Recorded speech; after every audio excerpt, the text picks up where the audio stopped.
प्रधानमंत्री नरेंद्र मोदी के मन की बात कार्यक्रम का 120वां एपिसोड का प्रसारण हुआ। मन की बात के 120वें एपिसोड को लखनऊ में बड़े उत्साह के साथ सुना गया। यूपी के डिप्टी सीएम राजेश पाठक ने बीजेपी कार्यकर्ताओं के साथ इस कार्यक्रम में हिस्सा लिया। डिप्टी सीएम राजेश पाठक ने इस मौके पर कहा कि प्रधानमंत्री नरेंद्र मोदी मन की बात के जरिए पूरे देश को एक सूत्र में पिरोने का काम करते हैं। वे स्थानीय स्तर से लेकर गरीबों और आम जनता की बात को सबके सामने रखते हैं। मन की बात के कार्यक्रम में पूरे देश को कश्मीर से कन्याकुमारी तक एक सूत्र में पिरोने का काम माननीय प्रधानमंत्री नरेंद्र मोदी जी करते हैं। स्थानीय स्तर से लेकर के और गरीबों की बात को, आम जनता की बात को सबके सामने रखते हैं। आपने देखा होगा किस ढंग से जो कपड़े हैं उसकी रिसाइकलिंग के बारे में प्रधानमंत्री जी ने बताया है। स्थानीय स्तर पर एक ऐसे कमल के बारे में बताया जिसको आज तक लोग समझ नहीं पाए थे। तो हम सब ऐसी बातों को सुनकर के प्रेरणा लेते हैं और उम्मीद करते हैं कि गांव की बातों को जन जन तक इन माननीय प्रधानमंत्री नरेंद्र मोदी जी के मन की बात के माध्यम से हम लोग पहुंचाने में सफल हों। वहीं यूपी बीजेपी अध्यक्ष भूपेंद्र सिंह चौधरी ने भी इस एपिसोड को सुना और उन्होंने कहा कि 120वें संस्करण के माध्यम से प्रधानमंत्री मोदी ने हम सभी को संबोधित किया। कई सामाजिक विषयों पर उन्होंने चर्चा की है।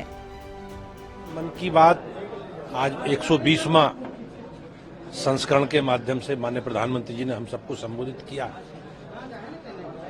और जिस प्रकार से आने वाले तीज त्योहार हैं और हमारी पार्टी के अनेकों कार्यक्रम में उनकी चर्चा उन्होंने की है। जल संरक्षण की से किस प्रकार से हम जल का संरक्षण कर सकते हैं और एक बड़ी समस्या से मुक्ति दिला सकते हैं देश को, और अनेकों सामाजिक विषयों पर माननीय प्रधानमंत्री जी ने चर्चा की है और अनेकों तीज त्योहार किस प्रकार के अलग अलग उत्सव देश भर में होते हैं उसके माध्यम से हम सब लोगों को अवगत कराया। हमारे लिए एक बड़ा दिन है।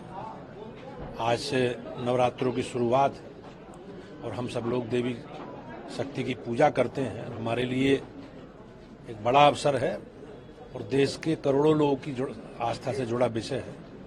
मैं माननीय प्रधानमंत्री जी का भी अभिनंदन करता हूं और आज के इस दिवस पर नवरात्र के प्रारंभ में अपने देशवासियों को, पार्टी के सभी साथी कार्यकर्ताओं का बहुत बहुत अभिनंदन। ये हमारे लिए एक देश के बहुसंख्यक आबादी से आस्था से जुड़ा विषय है और मुझे विश्वास है कि हम सब लोग मिलकर देश के बहुसंख्यक समाज की जो भी हमारी आस्था है, हमारी परंपरा है, उसका सम्मान करें। वहीं पीएम मोदी ने चैत्र नवरात्रि, गुड़ी पड़वा और भारतीय नववर्ष की शुभकामनाएं दी। उन्होंने त्योहारों के महत्व पर जोर देते हुए कहा कि ये पूरा महीना पर्वों और उत्सवों से भरा है। इसके साथ ही पीएम मोदी ने नवरात्रि का जिक्र करते हुए देशवासियों को एकता और सौहार्द का संदेश दिया। लखनऊ में इस कार्यक्रम को सुनने के लिए कई जगहों पर विशेष व्यवस्था की गई थी। सूर्य समाचार के लिए ब्यूरो रिपोर्ट।